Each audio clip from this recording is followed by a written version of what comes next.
राधे राधे दोस्तों। भाई आज जो आप प्रोग्राम देख रहे हो ये हमारे रमेश भैया गुजर गए थे, उनकी अंतिम विदाई के लिए पाग बांधी जाती है। और हमारे जितने भी रिश्तेदार हैं, जितने भी बेटे वगैरह हैं, उन सभी की ससुराल से आती हैं पाग। कुछ ससुरालों से आती है, कुछ भैया बंदी में भी आती हैं, जैसे बुआ मामा के यहाँ से। तो आज मंकू भाई, क्योंकि मंकू ने दाग दिया था भैया को, तो उसी में सब लोग एक एक करके मंकू की पाग बांध रहे हैं। भाई धीरे धीरे से शुरू हुआ था और अब देखते जाइए आगे कैसे कैसे मंकू का सर बड़ा होता ही चला जाएगा। इतनी बड़ी बड़ी पागे लेके आए थे लोग, कुछ लोग तो कि 30-30 मीटर का एक एक कपड़ा था। भाई मंकू का मुझे देख के डर लग रहा था कि मंकू का सर ना दुख जाए, क्योंकि इतनी ज्यादा हो गई थी। एक के बाद एक बढ़ते बढ़ते मंकू का सर से ओवन निकल गया पूरा का पूरा। ये सब जो प्रोग्राम होते हैं ना, ये हमारे पुराने रीति रिवाज चले आ रहे हैं। हम जैसे नए युवा हैं वो नहीं इतना समझते हैं, लेकिन हमारे बुजुर्ग वगैरह इन सब चीज़ों का बहुत ज़्यादा महत्व मानते थे।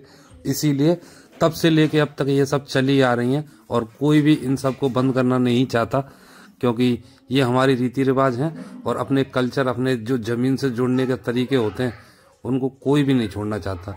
तो हमने भी ये सब पूरी जो फॉर्मेलिटी होती है सारी की सारी पूरी की थी। मंकू दाग देने के बाद लगभग 12 दिन गाँव में ही था और अभी भी गाँव में ही है।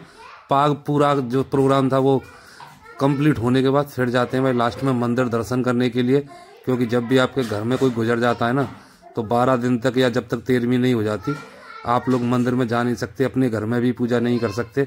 तो ये जो पाग वगैरह होती है, ये हवन के बाद पूरी की पूरी घर की शुद्धि होती है।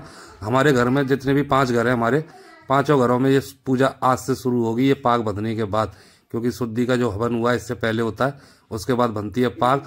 फिर जिसके पाग बांधी जाती है उसको लेके जाया जाता है भाई मंदिर, वही दर्शन करके आता है। उसके दर्शन करने के बाद ये लगा को पूरे परिवार का मंदिर में एंट्री खुलती है। तो हमारा मंकू गया था पाग बंधने के बाद सीधा मंदिर दर्शन करने के लिए, और उसके साथ 4 लोग और जाते हैं ताकि बच्चे को कोई दिक्कत ना हो। तो मंकू को दर्शन कराने के बाद फिर घर लाए, तब हमारे घर में पूजा पाठ शुरू हुआ, गंगा जल वगैरह छिड़किया। तो आज से हमारे घर में पूजा पाठ भी शुरू हो गया, सारे काम हो गए और रमेश भैया की 13वीं आप लोगों के आशीर्वाद से बहुत अच्छे से हो गई।